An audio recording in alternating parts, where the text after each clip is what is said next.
Hola, buenas tardes a todos. Soy Pablo Grandío, director de 15.000. Algunos me recordaréis de los eventos tecnológicos que hacíamos el año pasado. Y bueno, normalmente los presentaba yo, pero en esta ocasión lo va a presentar Miguel Ouro, de NTT Data, y tenemos con nosotros una invitada de excepción, que es Amparo Alonso, catedrática de la Universidad de La Coruña. Bueno, este es el primero de esta temporada de eventos tecnológicos. Vamos a hacer otros 3 más, como mínimo. El siguiente va a ser el 4 de diciembre y vamos a traer a Joel Vázquez Dios, que es un referente de la realidad aumentada y virtual. Y nada, queríamos agradecer desde el equipo de 15.000 tanto a Oculto por ser nuestros anfitriones, como a NTT Data por ser nuestros coorganizadores y también, por supuesto, a Banca por ser patrocinadores del evento y también a San Brandal por las empanadas que nos van a poner luego. Y muchísimas gracias a todos por venir. Hemos batido el récord de asistentes a nuestros eventos tecnológicos con el evento de hoy, así que esperemos que los siguientes eventos tengan tanto éxito. Muchísimas gracias y os dejamos con Amparo y con Miguel. Muchas gracias.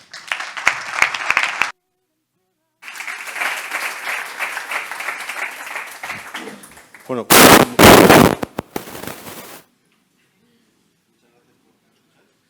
no. Me lo he cargado. Ahora sí. Ahora sí, sí. Primero, muchas gracias por la asistencia. Estoy seguro que venís por Amparo y no por mí, o sea que muchas gracias. Y Amparo, un placer haberte conocido antes del evento y de estas charlas que hemos tenido.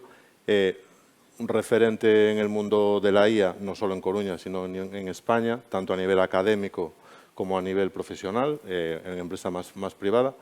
Para empezar a romper un poco el hielo, me gustaría preguntarte, oye, ¿cómo ha sido tu camino hasta llegar al referente que eres en la IA? ¿Qué te ha motivado a dedicarte a la IA? Bueno, gracias por invitarme. Es un placer estar aquí compartiendo este rato con vosotros y bueno, ¿cuál ha sido mi camino? Claro, es que soy muy mayor, por eso mi camino ha sido muy largo. En realidad yo empecé a trabajar cuando todavía en Galicia no teníamos nada que ver con la informática, no teníamos ningún grado en informática. Y empecé a trabajar en los años 80, o sea que he vivido el final casi del primer invierno, en donde, bueno, cuando me fui a hacer una estancia a Estados Unidos, recuerdo que entré por allí y vi aquellas mainframes tremendas que tenían los americanos para hacer inteligencia artificial y pensaba, ¿qué es lo que voy a hacer cuando vuelva a la Universidad de Santiago, que es donde estaba yo, con mi PC, que era un 386 de aquella época, ¿no?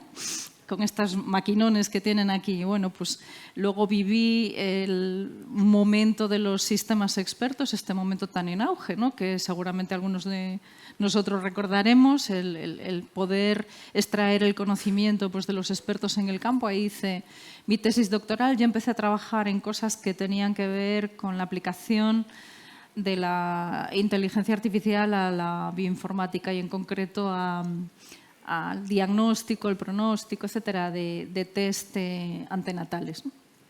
Que por cierto fue un periodo muy bonito en mi tesis doctoral. Y después de eso, pues ya me volví a Estados Unidos, seguí trabajando allí en temas de aplicaciones médicas a otros campos distintos de la obstetricia y la gine. Y cuando volví a España, pues ya estábamos en ese momento del segundo invierno en el que esto de inteligencia artificial era lo contrario de hoy en día, ¿no? La palabra maldita que nadie quería ponerse la etiqueta y entonces hacíamos cosas como pues, sistemas multiagente o aprendizaje automático, que por supuesto no tenía nada que ver con la inteligencia artificial y todas estas cuestiones. Y después ya pues empezamos con este supuestamente eterna primavera que tenemos ahora de la inteligencia artificial, así que he pasado por la inteligencia artificial simbólica, por la inteligencia artificial basada en datos y por la inteligencia artificial generativa o de contenido, ¿no? Así que por ahora he vivido bastantes épocas muy interesantes, ¿no? También te enseña un poquito sobre cómo manejar todo este exceso de expectativas, ¿no? Que hay con la inteligencia artificial. Vamos a ver que es cierto que hemos conseguido cosas que en los 80 soñábamos y que hoy en día son normales, ¿no? Pero bueno, nos queda mucho por hacer y también hay mucho de ciencia ficción en algunas cosas. Estoy completamente de acuerdo. Entonces, hemos mirado hacia tu pasado, has pasado los hypes y los valles del desencanto de la inteligencia artificial, que es lo mismo que hace Gartner en sus curvas cuando pone sus pronósticos, pero miremos ahora hacia el Amparo del futuro. ¿Cuáles son los retos a los que crees que te enfrentas ahora con estos nuevos estudiantes, con estas nuevas tecnologías, con estas nuevas oportunidades que nos brinda la tecnología? Bueno, en concreto en el grupo de investigación estamos trabajando tanto en cuestiones teóricas, digamos, como en cuestiones aplicadas. Me explico con esto de teóricos.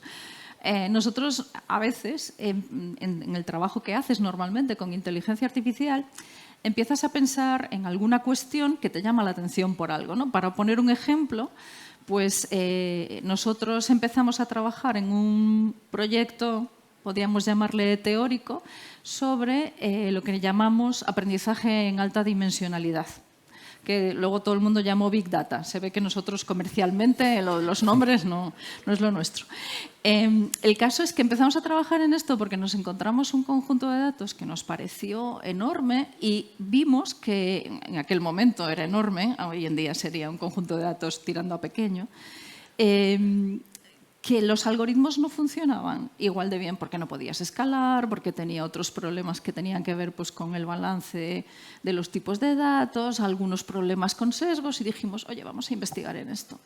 Entonces, quiero decir que esto a veces también anticipas cosas que después te van solicitando. De hecho, pues las personas que hicieron la tesis con nosotros en aquella época, recuerdo que nos costaba un montón retenerlos hasta que terminaran la tesis o conseguir que volvieran de donde estaban para presentar la tesis, porque claro, no había especialistas en Big Data y entonces los pocos que había, bueno, pues yo recuerdo a los chicos haciendo entrevistas por videoconferencia en el laboratorio, ¿no? Y diciéndoles, por favor, o sea, acaba la tesis antes, ¿no? Y no sé por qué empecé a hablar de esto. Bueno, que a veces lo que hacemos es cuestiones teóricas que nos importan por algún motivo y también desde siempre en el grupo de investigación hemos trabajado en la aplicación a la industria, ¿no? Porque nos parece muy importante.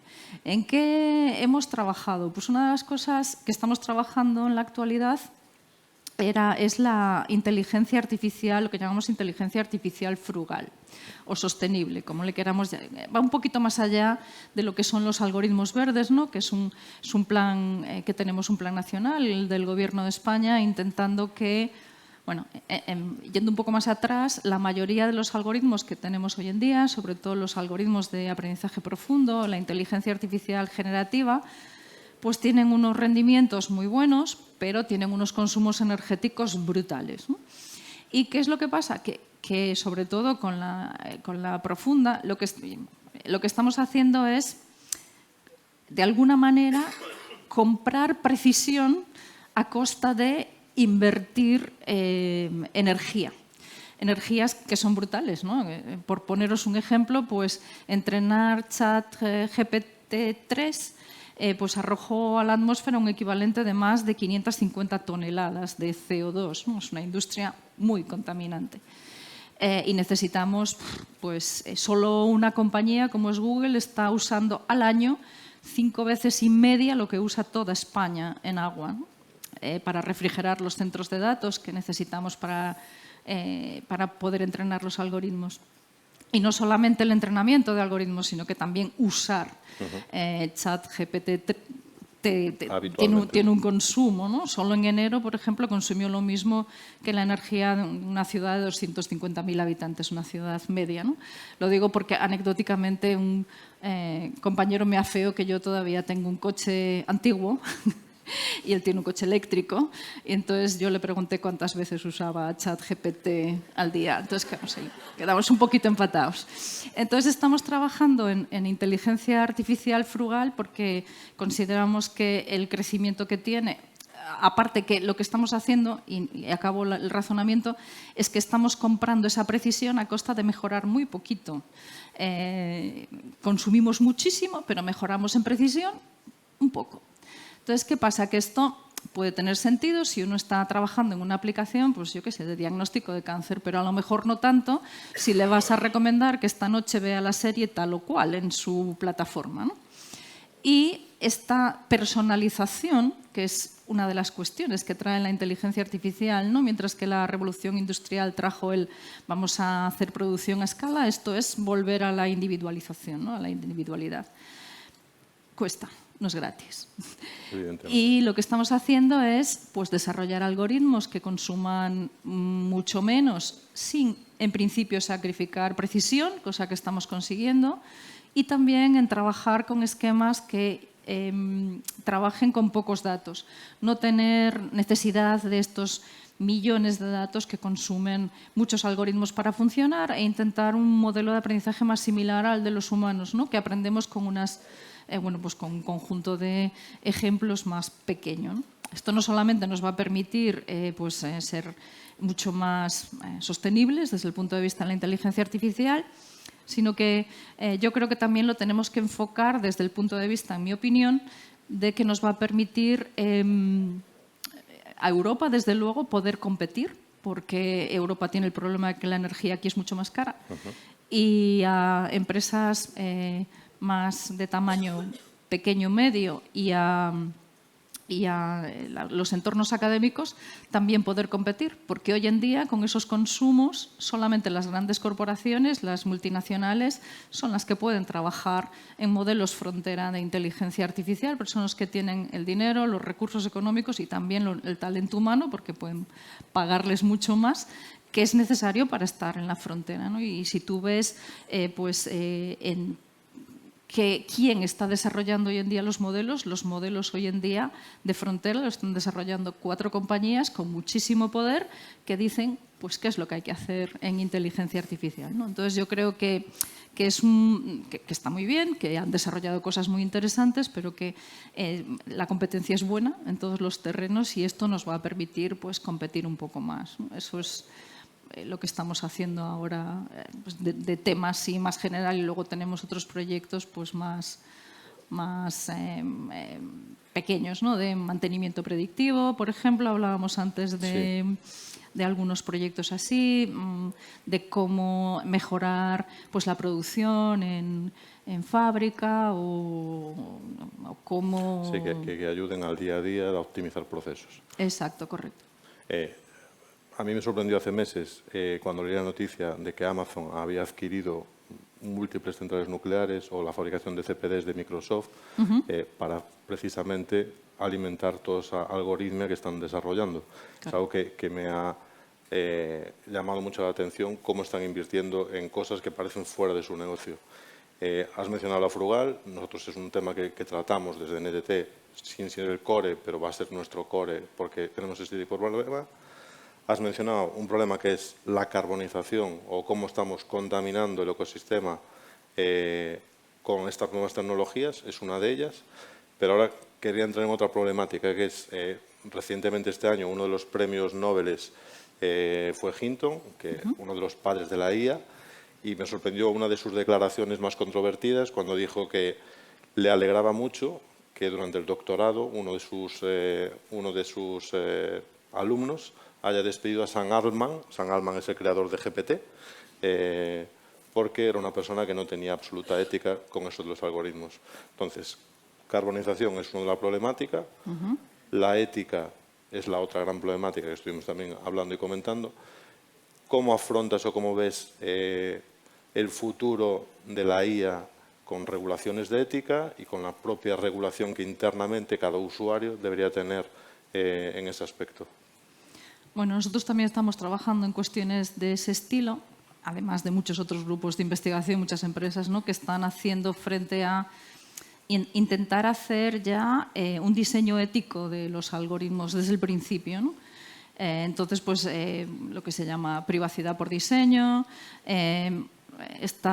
Justo antes de venir aquí tuve una reunión porque estamos trabajando en temas de sesgos, cómo detectar no solo el sesgo en los datos, que a lo mejor es relativamente más sencillo, sino cómo detectar que una vez que tú tienes ese sesgo lo pasas al algoritmo, cómo pasa ese sesgo al algoritmo y cómo detectarlo, porque a veces es bastante difícil de detectar porque queda un poco oculto entre los sistemas de recomendación, por ejemplo, ¿no?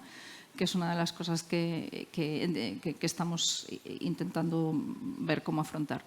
Entonces, todos estos temas que tienen que ver pues, con la privacidad, la detección de sesgos, el uso en general malintencionado de la inteligencia artificial, todos hemos visto esto de los deepfakes, ¿no? Sí. que conocemos. Yo creo que eso lo tenemos que intentar solucionar, mediante algoritmos que por diseño tengan en cuenta esas variables. Otra, porque los propios ingenieros debemos de tener un código ético y lo tenemos. Es decir, a veces cuando me preguntan estas cosas yo digo, hombre, a ver, es como cuando tienes un cuchillo en tu casa. ¿Es cierto que está prohibido matar a la gente con un cuchillo? Sí. ¿Es cierto que todos tenemos uno en casa? También. La mayoría de nosotros lo usamos bien. ¿Eso, el tener una regulación impide que lo uses mal? No. Pero lo soluciona bastante, ¿no? Entonces, eso es otra de las cuestiones que también hay que tener en cuenta. Tenemos que tener un código ético que además yo creo que es una de las asignaturas que tienen que estar presentes cuando estudiamos cualquiera de los grados que tenemos hoy en día, ¿no? El de inteligencia artificial, el de ingeniería de datos, el de ingeniería informática, así como otras titulaciones. Tienen que aprender también algo de tecnología para saber qué manejan, ¿no? Porque a veces también tienes que saber cuál es el instrumento que tienes entre manos, ¿no? Sí. Pues nosotros también tenemos que estudiar ética y finalmente tiene que haber una regulación que yo creo que también tiene un poquito de, entre comillas, mala propaganda, ¿no? Porque te dice la gente, no, es que claro, esto va a parar mucho lo que es la innovación. No tiene por qué. Es decir, tú no paras la innovación, lo que paras es el mal uso de una tecnología porque está yendo contra tus derechos fundamentales. No entiendo este tipo de situaciones. Yo creo que es bueno que tengamos una regulación, ¿no? Del tipo que tenemos en Europa, que por supuesto no es perfecta y que seguramente tendremos que ir reformando, ¿no? Y lo hemos visto ya cuando se puso encima de la mesa la regulación de inteligencia artificial, que fue el 2021, sí. No teníamos inteligencia artificial generativa. 2 años después tuvieron que ponerse a discutir cómo entramos, ¿no? Con este problema. Entonces, es una tecnología que va muy rápida en los últimos años.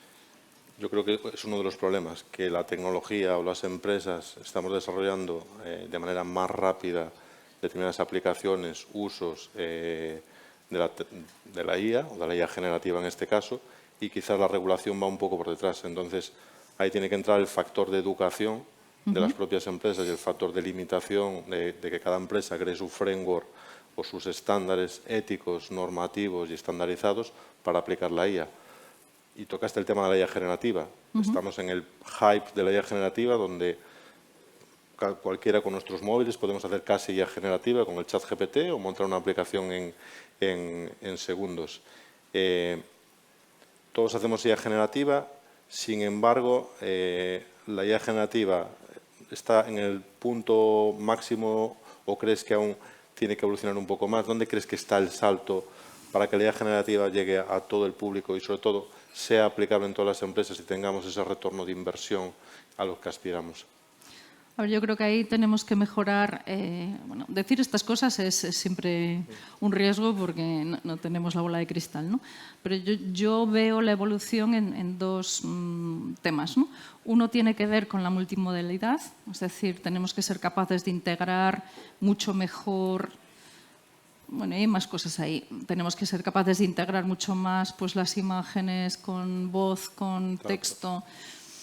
También tenemos que ser capaces de que, y esto yo creo que es mucho más difícil y nos va a llevar más tiempo, creo, que es una comprensión realmente más profunda de qué es lo que le estamos preguntando y qué es lo que nos está contestando, ¿no? Porque a veces cuando te preguntan, ¿no? Pero es que te contesta cosas con sentido, pero a veces luego no sabe enfrentarse a otras preguntas que le hace sobre el texto, claro, porque no comprende el lenguaje de la forma que lo hacemos los humanos, ¿no?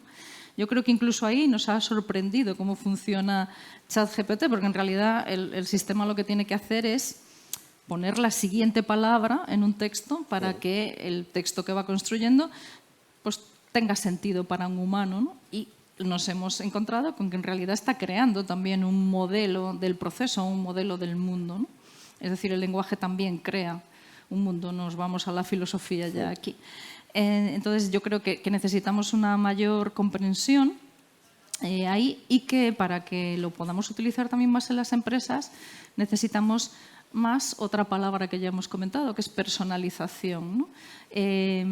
Nos es más útil a lo mejor un chat GPT que esté en un contexto más adecuado a lo que estamos manejando en la empresa, ¿no? Por muchos motivos, por un motivo de comprensión, pero también por un motivo de privacidad. Y de ética, quizás. Porque el GPT que conocemos ahora mismo se basa en modelos lingüistas creados en el 1970, que es una vectorización, un embebido de los distintos fonemas y juntar palabras.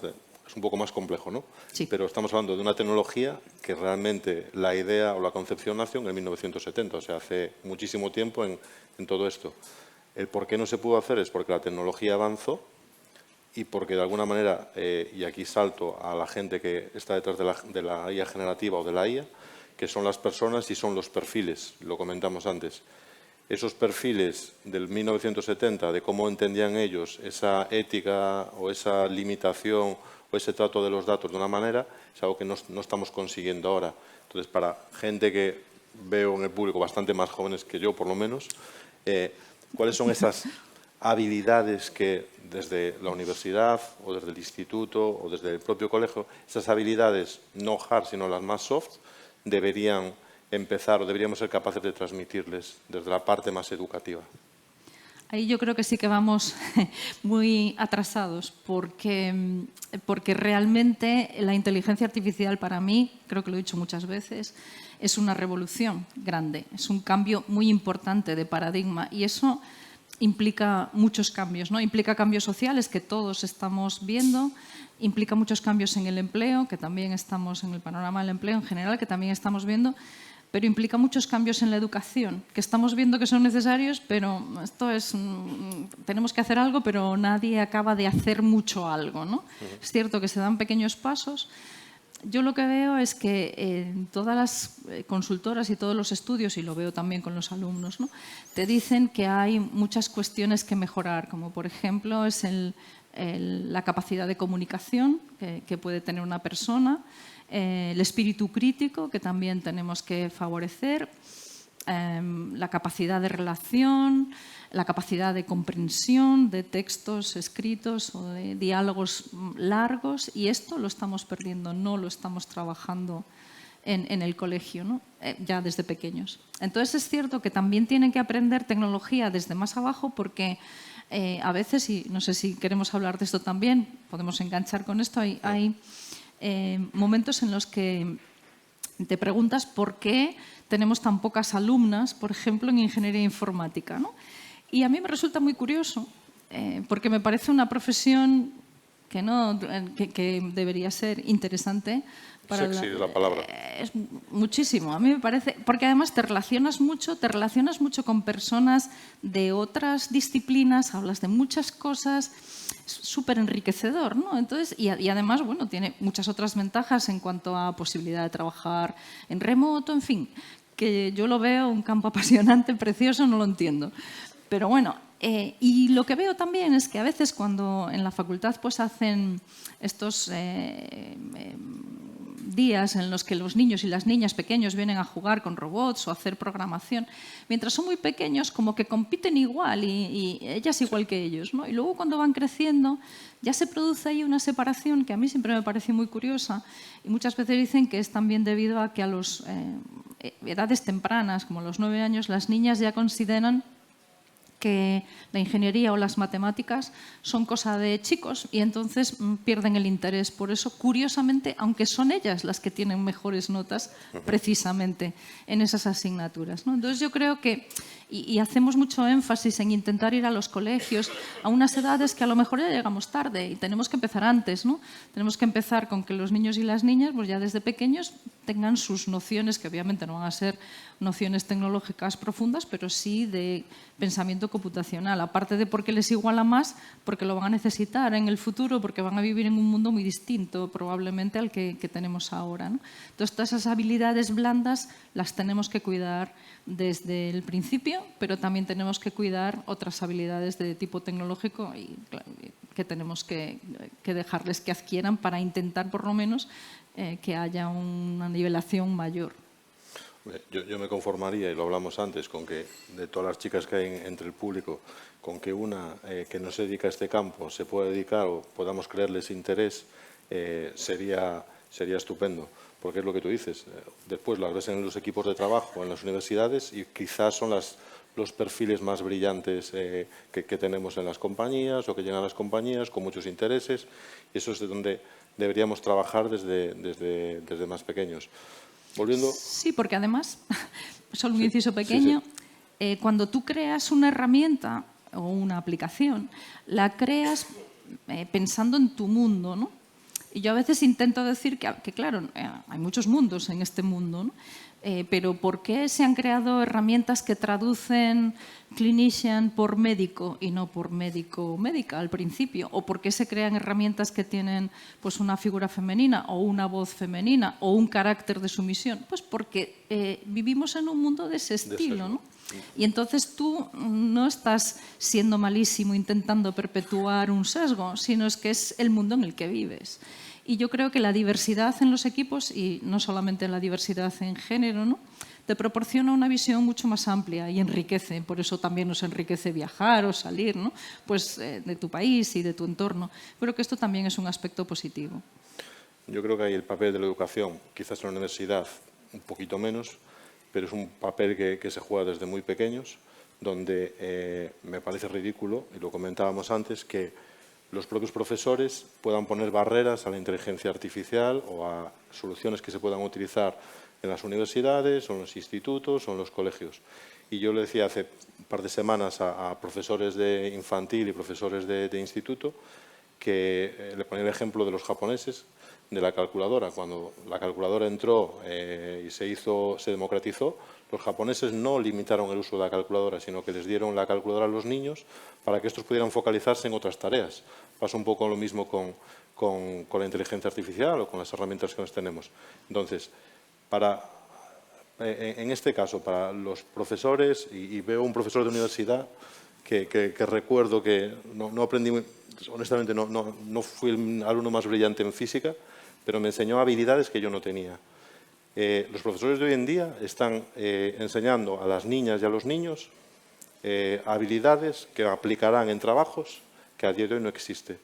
En tu opinión, si fueras esa profesora de un niño de 6 años o de 7 años como mi hijo, ¿cuáles crees que serían las habilidades que te gustaría como profesora transmitirle?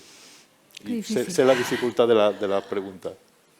A ver, yo creo que les tienes que abrir un poco la mente con todas estas cosas, ¿no? Y a veces les enseñamos mucho a chatgptear, ¿no?, a repetir cosas como loros. Y eso no es una buena técnica, yo creo, ¿no? Tienes que enseñarles un poquito más de espíritu crítico y un poco de apertura de mente. Yo a veces cuento una anécdota que me ocurrió cuando en mi colegio, al que fui cuando yo era pequeña, pues me invitaron a dar una charla. Me hizo mucha ilusión porque los niños además eran muy pequeñitos, tenían como 5 o 6 años.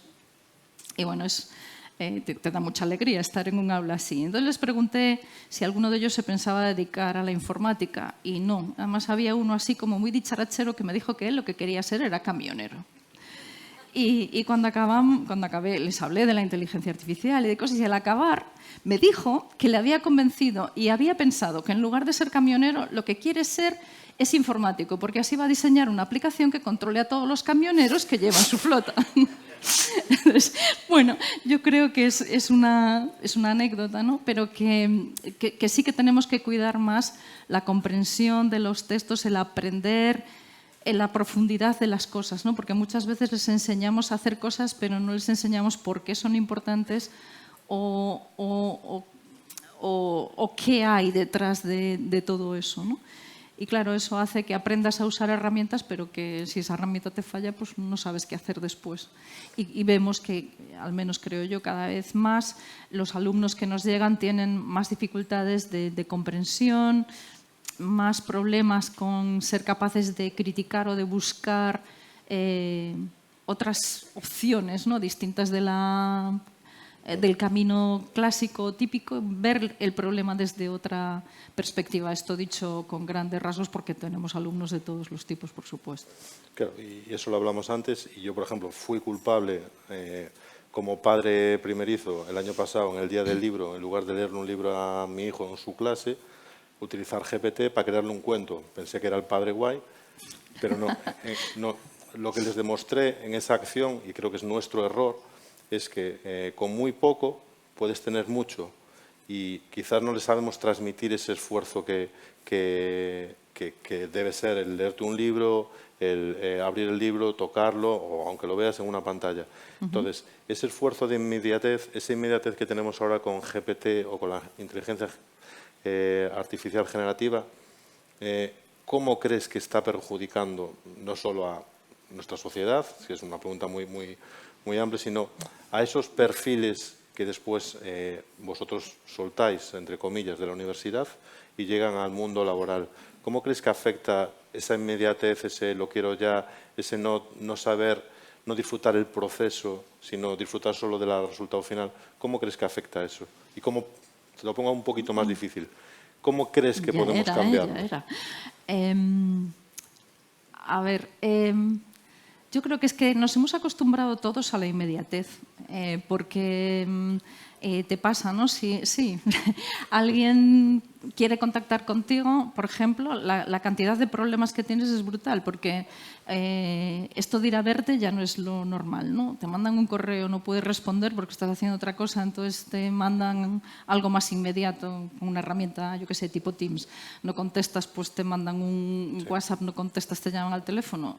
No me contestas, no te contesto porque no puedo, estoy haciendo otra cosa, ¿no? Entonces, todos estamos acostumbrados a que todo sea inmediato. No somos capaces de leer cosas muy largas ni de pensar en un proceso muy largo, porque todo lo queremos para antes o ya. Y eso es complicado es complicado de cambiar. Yo creo que necesitamos, y lo estamos viendo, ¿no?, en otros países que están cambiando su modo de educación a un modo más pausado. Yo no soy un nativo digital, creo que los nuevos tampoco, los chavales jóvenes tampoco son. Esto de los nativos digitales no me lo creo mucho. Pero, por ejemplo, escribo muchas cosas directamente en el ordenador, pero cuando tengo que pensar mucho sobre un enfoque o sobre cómo afrontar un problema, necesito escribirlo. Porque la velocidad que tiene mi cerebro, que es más lenta, me da tiempo, o sea, soy capaz de acompasarlo mejor, ¿no? Y yo creo que a los alumnos también les pedimos cosas demasiado rápido, a veces. Y no les da tiempo a asimilar. Pasa como con las... Yo, como dije antes, ya tengo una cierta edad, tengo una edad, y empecé cuando la ingeniería informática, las asignaturas eran anuales, ¿no? Y sí que les daba tiempo a los alumnos a ir teniendo un cierto pozo. Digo, igual es que soy muy mayor. Ahora, con esto de las asignaturas cuatrimestrales, lo que nos pasa es que queremos contarle lo mismo que le contábamos en un año, pero se lo queremos contar en 5 meses. Queremos contárselo todo porque todo es muy importante, muy rápido y que lo entiendan. Y no es posible porque la velocidad de asimilación no guarda una relación. Entonces yo creo que vivimos en un mundo que va demasiado rápido y quizás tendríamos que volver a intentar pausar o pautar alguna de estas situaciones, ¿no? Esto por una parte, y por la otra, a veces no le dejamos usar herramientas, como decías tú, ¿no? Pues, ¿por qué no le voy a dejar? O sea, yo no me he planteado no dejar que los alumnos usen ChatGPT para hacer sus prácticas, porque es como ponerle puertas al campo, lo van a hacer. Entonces, ¿qué puedo hacer para evaluarlos? Pues, hombre, por ejemplo, pues en mi caso hemos visto, y lo he comentado con otros compañeros, que hemos reducido el tiempo en el que los alumnos te hacían consultas, ¿no? Porque ya se las preguntan a ChatGPT, les hace el programa y les dice que esto sí, lo otro no. Entonces, parte de eso ya no te lo preguntan a ti, lo más básico. Solo te vienen ya con problemas más avanzados. Y a mí me parece bien si lo usan para aprender. Lo que tienen que demostrar es que han aprendido, no han copiado. Entonces, ¿qué pasa? Bueno, pues que los exámenes ahora, en lugar de que las prácticas las entregan y las suben directamente a una plataforma, pues las tienen que hacer, digamos, a mano en el aula, sin conexión a Internet y ya está. Es decir, ellos pueden usar la herramienta que quieran y tienen que aprender ciertas cosas y ya está. Entonces, lo que tenemos que evaluar es qué han aprendido, no qué herramienta han usado, porque la van a usar muy probablemente. Y lo mismo pasará con los chavales, ¿no? Pues los profesores de primaria se quejan de que no les pueden poner redacciones porque se las preguntan a ChatGPT. Bueno, pues habrá que cambiar esa manera de trabajar, porque a lo mejor necesitas también aproximar ese aprendizaje de otra forma, ¿no? De acuerdo. Permíteme volver, ya que te tenemos aquí, hemos hablado de tecnología, de las personas, pero a mí me gustaría profundizar un poco más en aquellos casos de uso, aquellos proyectos, volviendo un poco más al amparo más inteligencia artificial, profesora, profesional. ¿Qué proyecto, qué desarrollo? Es que es una pregunta que me han hecho esta mañana. ¿Te sientes más orgulloso en los últimos años? Y me da igual si es del año 80 o de antes de ayer. A ver, esa es una pregunta muy difícil. Es como preguntarle a alguien a quién quieres más, a papá o a mamá, ¿no?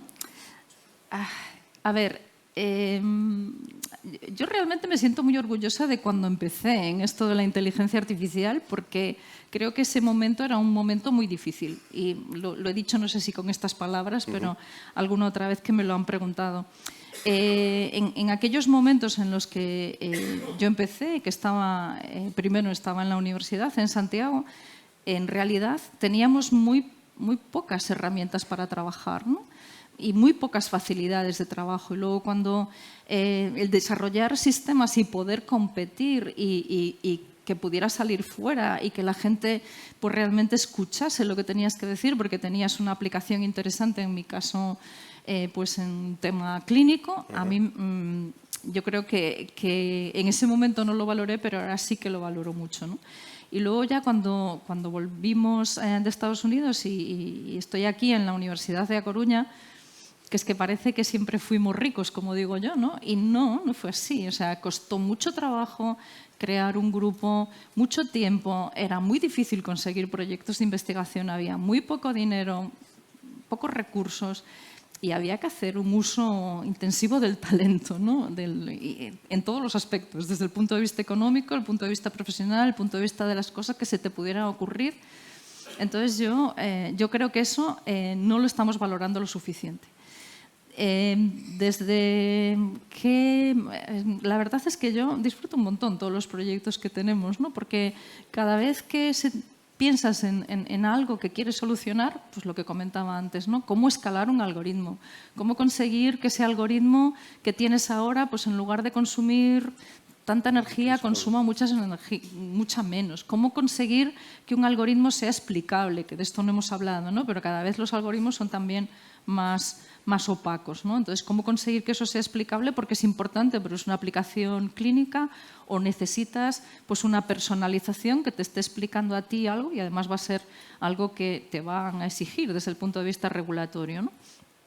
Pues yo creo que el enfrentarte al problema, pelear qué es lo que pasa por el medio y cuando consigues que eso funcione, pues... O sea, disfrutar, al fin y al cabo, disfrutar del proceso y no disfrutar del resultado final. También, pero es que yo creo que el proceso es una aventura, ¿no? Es una aventura que empiezas diciendo voy a ir a este sitio y vas buscando cómo hacerlo, cómo ir consiguiendo todas esas cosas. Y otra cosa que a mí me gusta mucho es cómo compartir eso con la gente que trabaja contigo, ¿no? Porque claro, a los alumnos los ves en informática, en ingeniería informática, yo clase en segundo y en tercero. En segundo son 300 alumnos en varios grupos, pero son 300. Y los de inteligencia artificial, que también les estoy impartiendo docencia, son menos, son 60. Pero aún así son muchos. Y cuando llegas a un entorno en el que sí que puedes trabajar con alumnos que están haciendo contigo el trabajo fin de grado, el de máster o el de doctorado, pues eso ya es una aventura compartida mucho más divertida, ¿no? Porque ves no solamente que tú eres capaz de vivir esa aventura, sino que alguien más está participando de ahí y también les ves crecer como investigadores y como personas. Y a mí eso me parece la parte más bonita de mi trabajo. Porque es un punto interesante. Igual que las redes sociales de alguna manera nos aislaron en nuestro tiempo de ocio, la IA y las posibilidades que tenemos ahora mismo de montar algo casi desde cero en nuestra propia casa, ¿crees que a nivel laboral también nos puede llegar a aislar? ¿Cómo ves ese clima laboral que diríamos en un equipo de trabajo, por ejemplo, como el tuyo, donde sois doctores, donde estáis investigando? ¿Crees que el contacto entre personas, para gente que dedicáis a IA o a tecnología, sigue siendo lo más importante? Es una parte importante, desde luego. Es cierto que tenemos la ventaja, hoy yo me he quedado en casa porque he tenido reuniones por videoconferencia todo el día y no he ido físicamente al trabajo, ¿no? Y sí, tienes contacto, pues me he reunido con investigadores de aquí o de otros sitios. ¿Qué ventaja tiene? Hombre, pues no necesito irme a China para reunirme con alguien o a Noruega, ¿no?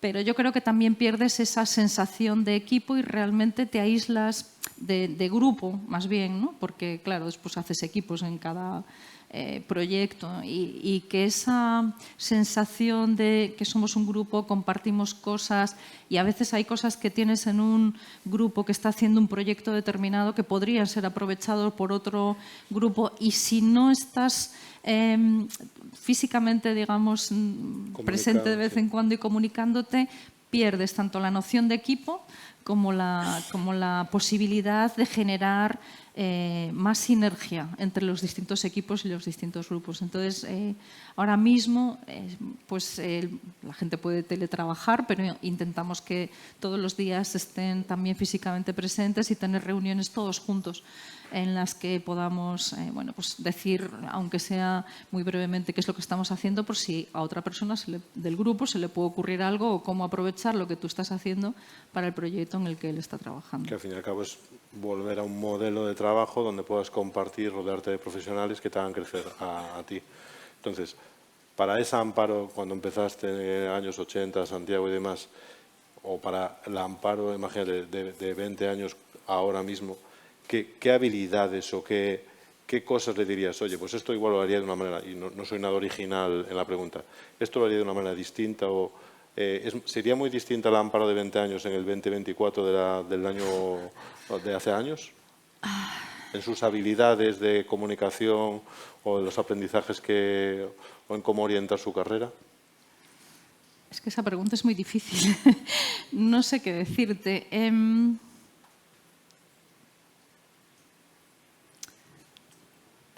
Me siento tentada a decir que no, pero a la vez creo que puedo estar mintiendo. Entonces no sé qué decirte, porque es que es verdad que, por ejemplo, mis hijos, ¿no? Que ahora tienen 20 y algo, realmente ellos viven inmersos en otra realidad que no es la mía, ¿no? Entonces, a veces he tenido conversaciones con ellos hablando de...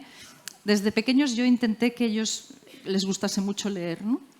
Y leen, pero no lo que me gustaría que leyesen. No lo mismo que hacías tú.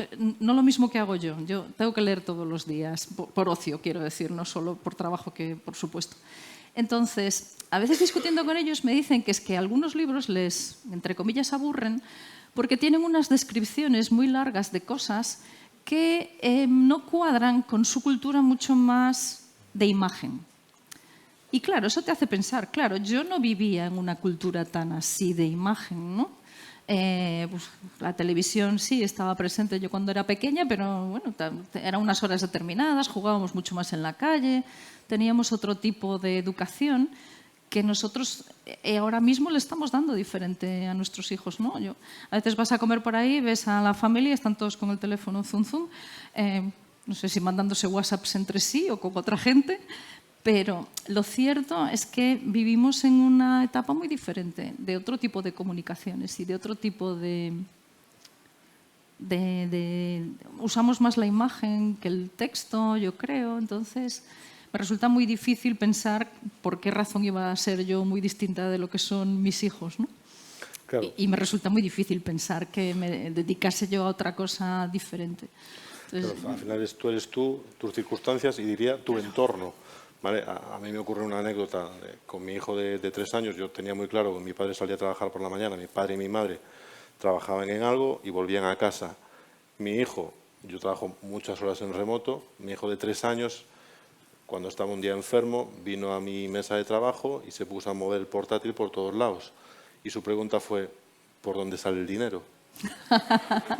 Entonces, estamos criando a niños que van a trabajar en cosas que, o yo estoy trabajando en cosas que mi padre no se podía imaginar, y mis hijos trabajarán en cosas que yo no me puedo imaginar. Muy probablemente. Entonces, te pido una bola de cristal y un ejercicio de... ¿Qué le dirías a esa gente que quiere hacer un reskilling y convertirse o moverse al mundo de la tecnología o de la ingeniería o de la inteligencia artificial? ¿Qué les dirías a aquellas cosas que sí o sí debieran hacer para trabajar en algo que probablemente no existe ahora mismo, pero existe en 2 o 3 años? Por ejemplo, te pongo el ejemplo, perdona, del prompting engineer. No existía hace 1 año y medio.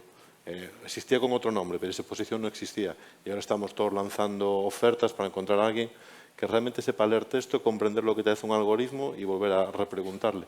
Entonces, ¿qué le dirías a esa gente que puede hacer un reskilling o quiere hacerlo? ¿Por dónde empezaría? A ver, volviendo otra vez a un ejemplo, yo creo que una de las cosas importantes que estamos olvidando con la tecnología es que tiene que estar al servicio de todos. Y a veces esto no lo estamos haciendo bien con los mayores, ¿no? Por ejemplo. Sí. Mi madre tiene 86 años, la pongo de ejemplo porque, claro, yo le enseño muchas cosas. Pues ella es capaz de usar, por supuesto, el móvil, el WhatsApp, manda imágenes, hace vídeos, habla con Google o con Siri o con quien sea que tiene que hablar. Y entonces, ¿qué pasa? Ellos son capaces de hacerlo, solo que nosotros no tenemos paciencia para estar reconvirtiendo todas esas cosas. Y es importante vivir con tus tiempos, ¿no? Yo a veces me pregunto, ¿seré capaz de vivir en un tiempo futuro en el que no tenga las capacidades para poder ser independiente? Y yo creo que lo que hay que hacer pues, es intentar ir con tus tiempos y procurar ser capaz de manejar la tecnología que tienes alrededor, porque hay cosas en las que porque tú dices lo del prompting engineering, que a mí me queda mucho más cerca, pero imagínate, yo qué sé, haberle dicho a mi madre que yo quería ser influencer. ¿Qué es eso, no? Que es algo que ahora la mitad de las niñas quieren ser y los niños quieren ser youtubers o lo que sea, o las niñas y los niños, tampoco hay que sesgar. Es muy complicado hacer eso y es algo que estamos dejando atrás. Entonces yo creo que tenemos que también hacer aplicaciones que sean más fáciles para que la gente las pueda usar y en eso también estamos, ¿no? Yo creo que eso es uno de los grandes triunfos de la IA generativa. Los grandes retos. Sí. Y lo hablábamos antes, creo que estamos ahora en un hype de la IA generativa, donde todo el mundo hacemos o queremos hacer IA generativa. Sin embargo, muchos de esos proyectos súper sexys o súper innovadores se quedan en un cajón porque no somos capaces de trasladarlos a las personas. O bien, porque no somos capaces, y permíteme volver a tu primera reflexión de como lo que llamabas Big Data, porque no tenemos los datos apropiados para hacer eso, o éticamente no están gobernados, o éticamente no están disponibles. Entonces, aquí la pregunta es, ¿cómo desde nuestra posición, o desde tu posición en este caso, cómo crees que debemos afrontar la sociedad? Y ya podría estar hablando contigo horas. ¿Cómo debe la sociedad afrontar esa aproximación a la tecnología? ¿Cómo crees que podríamos, desde la universidad, desde tu posición, de la investigación que hacéis, cuál es la mejor manera de acercar cosas que son muy innovadoras al común de la población, que les repercuta en su día a día? A ver, yo creo que un poco eso ya lo estamos haciendo, ¿no? Antes hablamos de los cambios en educación y ahí estuvimos hablando de los cambios en educación de los más pequeños, ¿no? Pero yo creo que en general necesitamos también hacer cambios en cómo nosotros enfocamos el proceso educativo, ¿no? Y los estamos haciendo. Yo me imagino que en la empresa vosotros pues cada vez más tendréis cursos de reskilling todo el tiempo, porque ya esto que hacía probablemente tu padre o el mío, ¿no? De que tú tienes una profesión, te pones, estudias para eso o te entrenas para eso, trabajas en eso y ya está. hoy en día eso no funciona así. Necesitas una reconversión continua, ¿no? Lo que dices tú, bueno, pues la IA generativa hace 3 años no estaba, el prompting engineer tampoco estaba y bueno, pues vas enfrentándote a todos esos problemas, ¿no? Yo creo que esto vamos a tener que regularlo también de alguna forma un poco más homogénea, ¿no? Y que pues a lo mejor es la universidad la que debe ocupar este puesto, ¿no? También de facilitar lo que llaman ahora microcréditos, ¿no? Sí. Bueno, de una manera más interactiva. Y las empresas a lo mejor también tienen que facilitar tiempo para que sus empleados pues, puedan invertirlo en mejorar, porque es bueno tanto para la empresa como para la persona. Y después yo creo que, yo creo que esto también lo estamos haciendo, invertir también tiempo en divulgación, en la divulgación social de los logros, ¿no? En lo que se llama una ahora quiero usar una palabra complicada y no me sale, en que la gente tenga una cultura tecnológica mayor, que sepas qué es la inteligencia artificial, pero también que sepas que hay cosas que no puede hacer o que en este momento no puede hacer, mejor dicho, y que a lo mejor tampoco queremos que haga nunca, ¿no? Que es una de las cosas que a veces te plantean cuando te preguntan esto de qué opinas de tener una inteligencia artificial general, de si la inteligencia artificial tiene conciencia o no la tiene y de cómo creársela. Bueno, pues a lo mejor no queremos, ¿no? Que la inteligencia artificial sea consciente. Sí, es uno de los riesgos que Andrew Ng apuntaba y los recientes premios Nobel, Hinton también lo apuntaba sobre eso. Si te parece, vamos cerrando por tiempos, aunque, repito, creo que me quedaría hablando mucho más contigo, pero como resumen general, ¿qué visión les darías a la audiencia sobre la IA? ¿Qué podrías hacer? En nuestro caso, por ejemplo, el factor determinante para que todo el mundo se metiera en temas de IA fue que nuestro CEO dijo, a partir de hoy todo el mundo hace IA en la compañía y todo el mundo tiene que aprender de IA. En tu caso, ¿cuál crees que sería el mensaje para la audiencia, para aquellos que no estén convencidos o que sí lo están, pero les falta algo? ¿Por qué crees que deberían utilizar la IA en su día a día o como un mensaje final? A ver, yo creo que la inteligencia artificial es imparable ahora mismo, ¿no? O sea, estamos en un mundo en el que sí o sí la inteligencia artificial está ahí y la vamos a tener que utilizar y tiene una potencialidad enorme. Es decir, nos puede ayudar en muchísimas cosas, ¿no? En pues, tener, por ejemplo, una medicina mucho más personalizada, mucho más preventiva, y lo estamos viendo a diario, y eso no significa necesariamente, que a veces yo lo pongo de ejemplo, ¿no? Una pérdida de empleo. Pues los médicos cada vez, por poner un ejemplo, ahora que nos hemos centrado ahí, tienen más herramientas, más posibilidades, más aplicaciones que utilizar, y ni con mucho hemos disminuido nuestra necesidad de médicos, cada vez necesitamos más. Entonces, el poder utilizar estas aplicaciones lo que hace es que también te dé poder a ti de ser más eficaz o de conseguir cosas mejores y dedicarte a otras áreas de tu trabajo que pues a lo mejor son más enriquecedoras, ¿no? Entonces yo creo que es importante que sepamos manejar las herramientas que tenemos a nuestro alrededor, porque sí o sí las vamos a tener que usar. Y creo además que tenemos que pensar que al menos en este momento estamos hablando en Europa también de una inteligencia artificial pues ética, ¿no? que esté al servicio de las personas y no al revés, que es algo que es importante, y también una inteligencia artificial más personalizada, y a mí me gusta decir más colaborativa, ¿no? Cada vez las herramientas son algo que tú usas para hacer cosas que son positivas para tu trabajo, ¿no? Y que pueden hacerte crecer también como profesional. Yo creo que por ese motivo vale la pena aprender inteligencia artificial. Sin duda, sin duda. Muchas gracias. No sé si queréis que abramos el debate, alguna cuestión para Amparo. Para mí ha sido un placer enorme. Espero que lo fuera también para ti. Entonces, antes de pasar a las preguntas, por favor, un aplauso para Amparo. Gracias.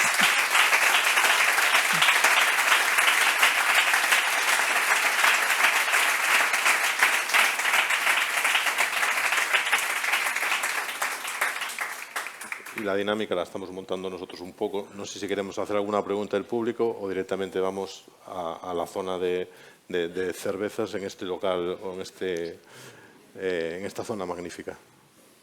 ¿Alguien tiene alguna pregunta que podamos compartir? Sí.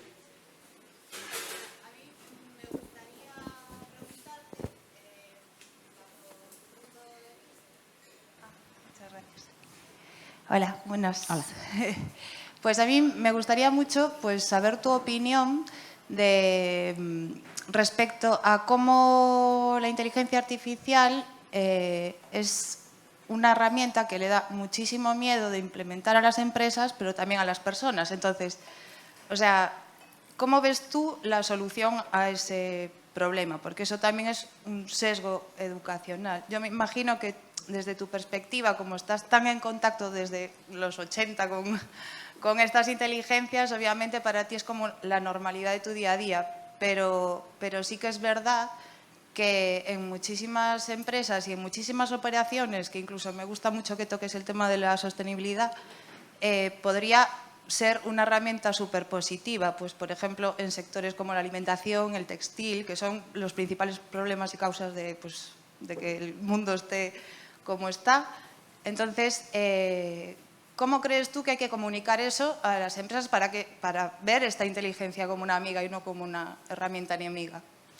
Bueno, yo en realidad creo que las empresas la ven como una amiga. Desde el punto de vista empresarial no sé qué decirte porque yo me he dedicado todo el tiempo a la academia, ¿no? Pero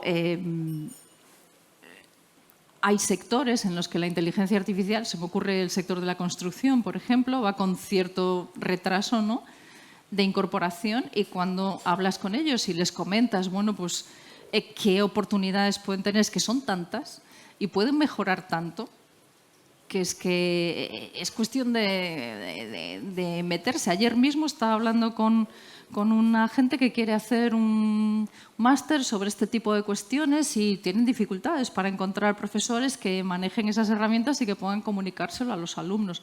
Pero irán apareciendo poco a poco porque yo creo que es imparable. Entonces tienes muchísimas ventajas. Yo es que no sé si contesto con esto a tu pregunta. Tiene muchísimas ventajas que aprovechar porque la empresa...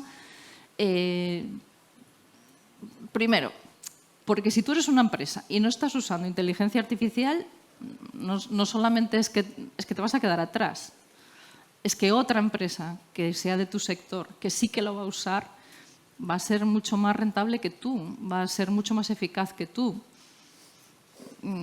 Es como si nos planteásemos hoy en día no usar ordenadores en las empresas. O sea, es que es inconcebible. A mí me parece inconcebible, no sé. Por complementar, justamente cuando tú vas a presentar innovaciones o cosas que haces, lo que te pregunta una empresa es, oye, ¿pero qué estáis haciendo en otras empresas? ¿Qué está haciendo mi competencia? ¿Vale? Claro. Y para nosotros, desde el punto de vista de la empresa, el breakpoint o lo que rompió el cascarón de la inteligencia artificial fue la IA generativa. Pero por una sencilla razón, porque en pocos meses y con una inversión más limitada puedes conseguir unos retornos que antes con el machine learning y con la cantidad de datos que necesitabas no era tan inmediato. Entonces, esos quick wins que se pueden conseguir ahora con la IA generativa ha roto una barrera que ahora mismo estamos en un hype donde, no sé si afortunados o desafortunadamente, no tenemos perfiles que puedan cubrir todas las necesidades que tenemos. Entonces, es lo que decía Amparo, no, es como la calculadora o como cuando se inventó la imprenta. Lo primero que hicieron, creo que era Erasmo de Rotterdam o algo así, es intentar que los libros no se reprodujeran, porque para ellos el conocimiento debía estar solo en unas pocas personas. Pues es como esto, la generativa no la vamos a poder parar, o la IA no la vamos a poder parar. No puedes ponerle barreras al campo, es decir, tiene que ser parte del día a día de las empresas. Y si no lo utilizas, serás un caso Kodak más. ¿Te acuerdas del caso Kodak? Kodak fue los que inventaron la cámara digital. Pues es que no hay, Amparo lo decía, Sí. no hay opción. Sí. Es que tienes que estar ahí. Claro, yo creo que tienes que estar ahí con unos ciertos códigos, pero no te va a quedar otra. Vale, muchas gracias. Para atrás. Hola, ¿qué tal, Amparo? Bueno, pues encantada de conocerte. Yo soy Miriam Fernández, soy la dueña de Guayalia, aquí en Coruña. Nos dedicamos al cuidado de personas mayores y a la creación constante de trabajo. Nosotros tenemos nuestra propia IA, que la tenemos entrenada para poder trabajar a nivel laboral. Sin embargo, la pregunta que te voy a hacer es a nivel médico. Hemos encontrado que tenemos muchísimos clientes que están empezando con enfermedades inmuno. ¿Qué tanto importante va a ser la IA en este tipo de enfermedades que en la actualidad se está hablando de mucho, que va a ser súper útil, que va a ser muy buena, que se van a encontrar muchos medicamentos nuevos a base de lo que ya hay? Y sin embargo sabemos que en las enfermedades inmuno, es decir, el tema de la diabetes, tema tiroides, tema Parkinson, etcétera, fibromialgia, todo esto que nos ha acontecido a través del COVID, ¿qué tanto va a ser resolutiva la IA en este tipo de enfermedades? A ver, Las preguntas más difíciles que las mías, ¿eh? digamos que esos son terrenos un poco más de la inteligencia artificial que ahora se llama clásica, curiosamente. Tradicional, sí. Sí, el caso es que el problema que tenemos o que teníamos es que en realidad tú lo que buscas es un diagnóstico muy personalizado cuando tienes muy pocos datos para poder hacer frente a ese diagnóstico, ¿no? Por eso yo también estaba hablando hace un ratito de esta inteligencia artificial frugal, que no solo es importante desde el punto de vista de los consumos energéticos, que también, sino desde el punto de vista de la frugalidad en los datos. Ser capaz de aprender con pocos datos, ¿no? Y ya cómo hacerlo pues es una cuestión, pues estábamos pensando si se puede hacer desde un punto de vista como más incremental, es decir, ir haciendo que el algoritmo, que ya es meterse en muchas cosas técnicas, ¿no? Que el algoritmo vaya aprendiendo poco a poco, pero el problema es que cuando tú le entrenas con unos datos y tiene otras tareas nuevas, entonces se olvida de lo que aprendió anteriormente, cómo consolidar ese conocimiento anterior.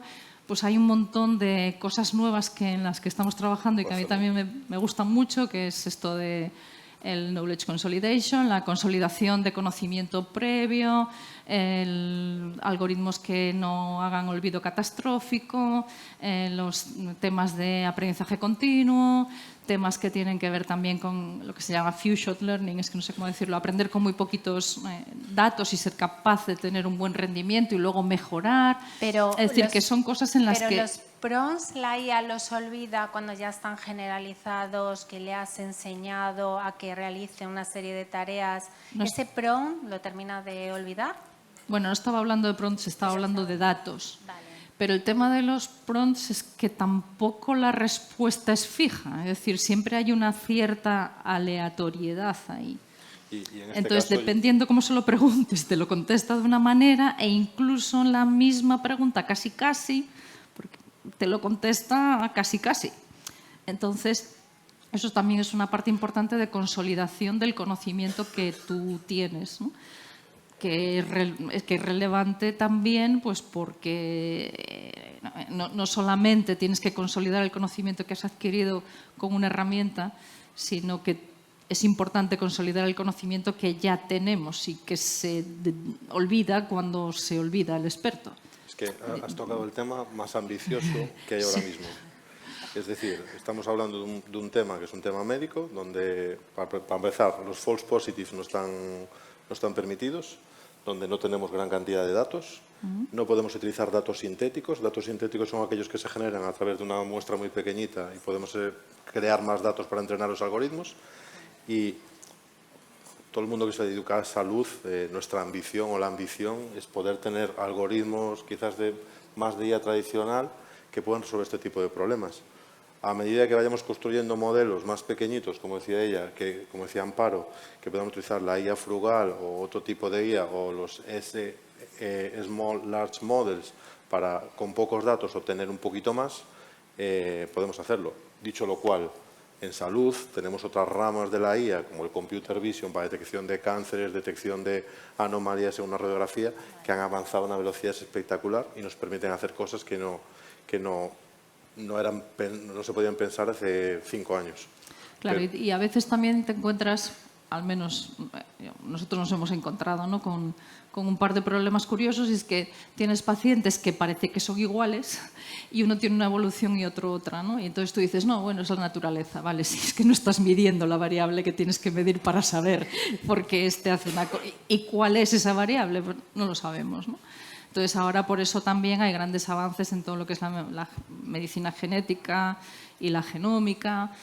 Y otro proyecto, por ejemplo, que a mí me pareció muy interesante y que hice fue el tratamiento de pacientes que habían tenido un ataque al corazón y cómo se trataban después y cómo los identificabas, donde había sesgos entre mujeres y hombres. Entonces, en realidad tú estabas tratando una muestra con una forma de afrontar el problema que había sido derivada de una población más masculina, digamos, y estabas tratando mal a parte de esa población, que eran las mujeres, ¿no? Y encontrar estos sesgos tampoco fue fácil. Fue un trabajo que hicimos con unos médicos en Holanda súper interesante, sobre sesgos clínicos también de género, ¿no?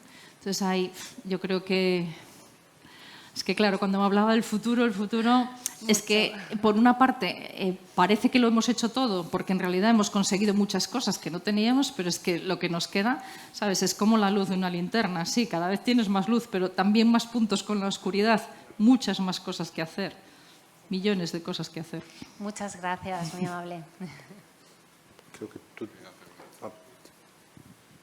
Bueno, yo un poco, bueno, muchas gracias por la charla, me ha resultado muy interesante y os quería hacer una pregunta en la línea que os preguntaba ella, ya no tanto de a lo mejor convencer o romper la adopción de IA dentro de la empresa o la academia, sino más, eso creo que ya se podrá, se pasará en breve, pero a mí me ha pasado trabajando en un banco en Holanda que había funcionalidad que podía sacar a usuario, pero asustaba lo que se podía hacer. A día de hoy en la parte académico empresarial os habéis encontrado con cosas que se pueden hacer, pero hay una resistencia y decir, bueno, no, ahí aún la gente tiene que aceptarlo, tiene que aceptar que no es una persona la que está detrás o que asusta un poco a la gente, vamos. No, lo hablábamos antes con las aseguradoras. Sí, a ver, en el terreno bancario de todas maneras es un terreno un poco peculiar, ¿no?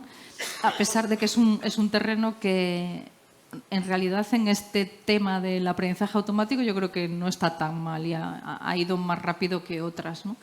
Pero sí que es cierto, hace poco estaba en una reunión con gente que trabajaba en algunos de estos bancos que tienen también sus propias reglas internas, es decir, que a lo mejor tienes una parte del negocio donde no puedes pasar datos por el motivo que sea y las reglas que tenga el banco o reglas incluso a nivel, no sé cómo decirlo, comercial o de otro tipo, que no puedes pasar, que sería estupendo, ¿no?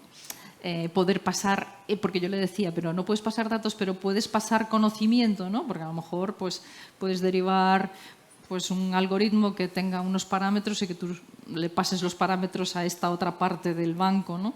Que en realidad tienen conocimiento, pero no tienen datos, no estás violando privacidad, ¿no? Y entonces él me decía, no, tampoco puedes hacer eso, ¿no? Entonces, bueno, pues hay una serie de reglas ahí que hay que tener en cuenta. Y luego también está toda la regulación europea, pero en esto que decías tú de interaccionar con una herramienta, pues las aplicaciones de nivel bajo, ¿no? De nivel de riesgo bajo, sí que vas a tener que decir que estás...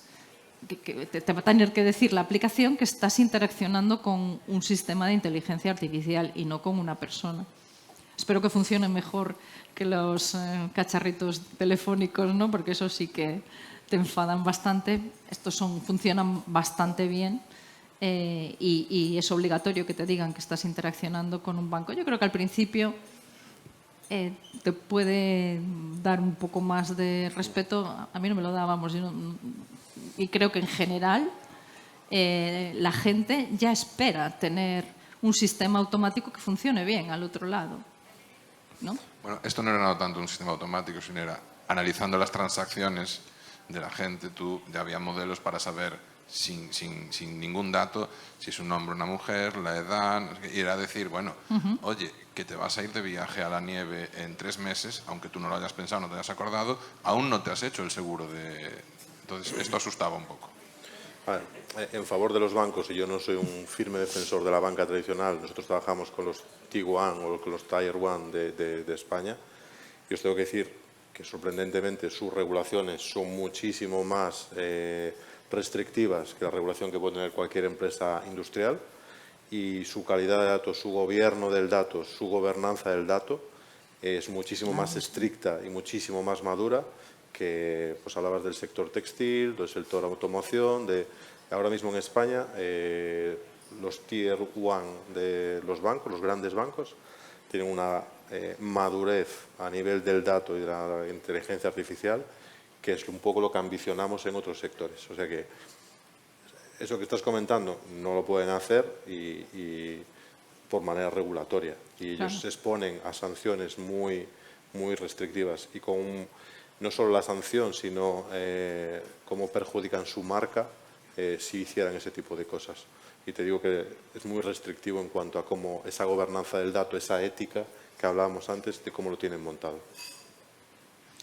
Y bueno, y porque también muchas veces nos enfrentamos a otro tipo de problemas que no hemos hablado de ellos, pero que les afectan en especial a los bancos, que son todos los temas de ciberseguridad, y ataques a phishing, todas estas cosas de engañar a las personas, ¿no? Yo creo que por eso también hay un poco más de miedo, porque te juegas de dónde sale el dinero, ¿no?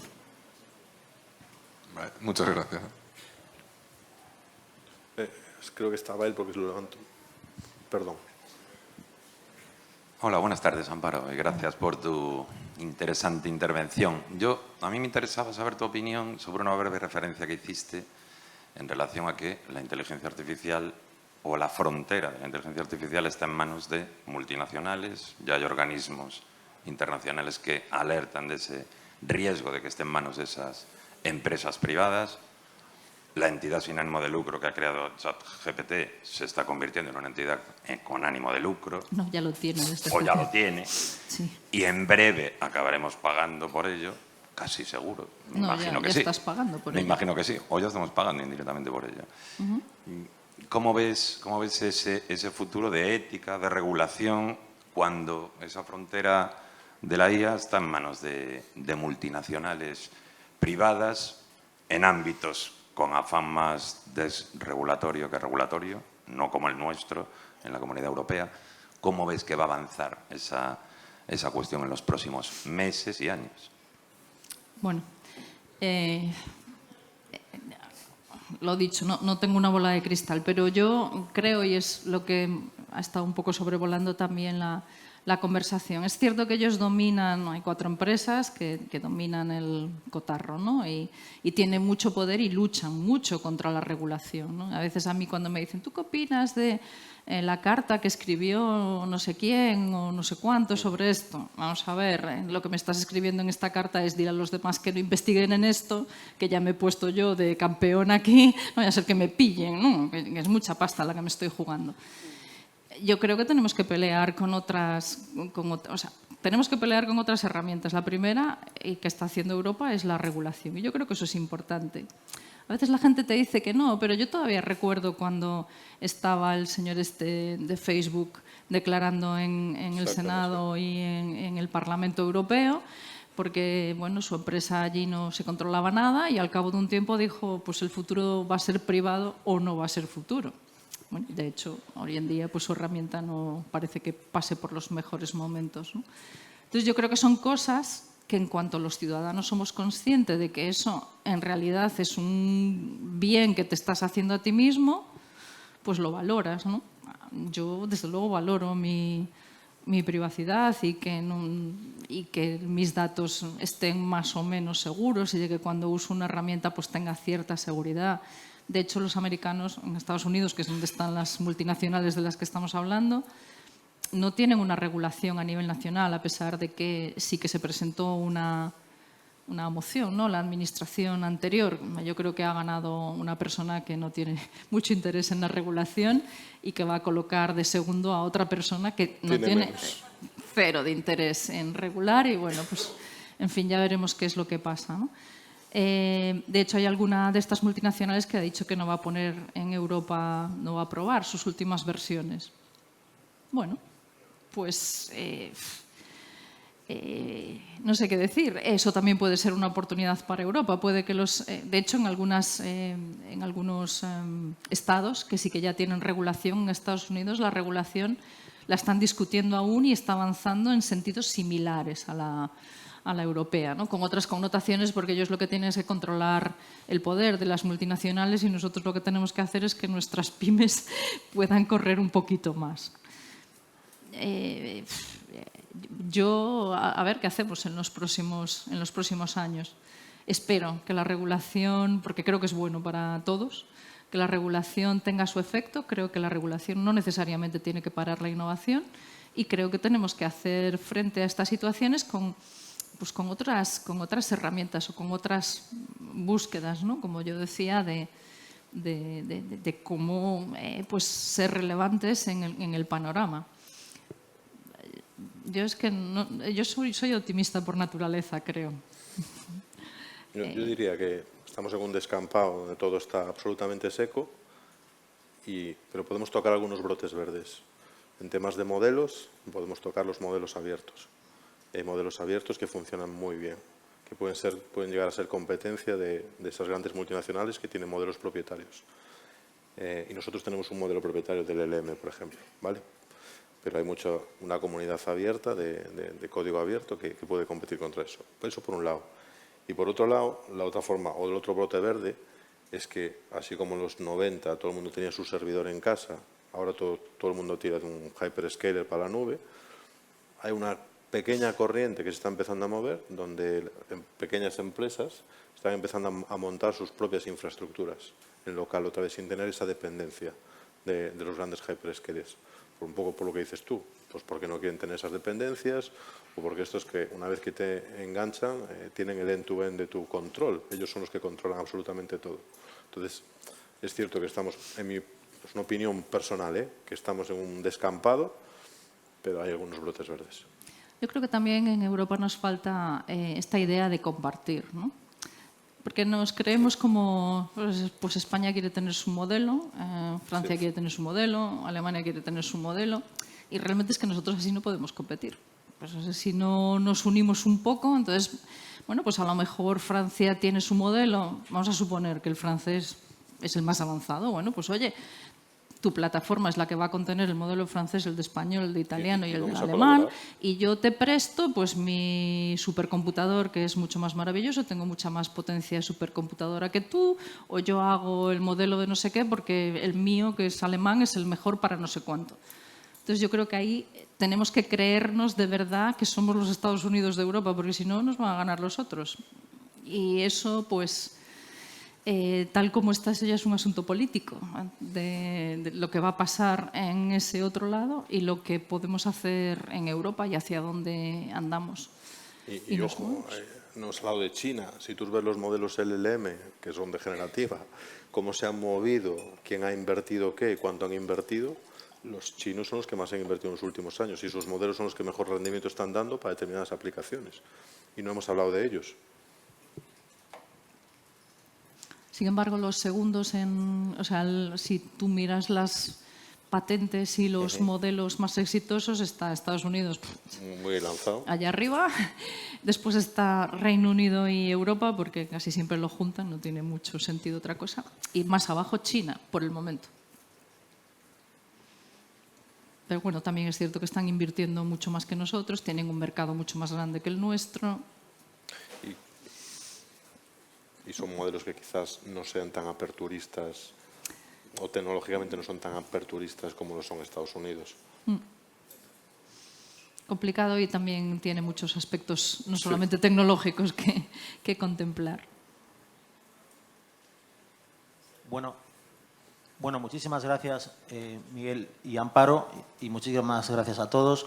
Volveremos con un nuevo encuentro tecnológico el miércoles 4 de diciembre, aquí mismo en Oculto, esta vez dedicado a la realidad aumentada y a la realidad virtual. Muchísimas gracias y, sobre todo, muchísimas gracias a vosotros.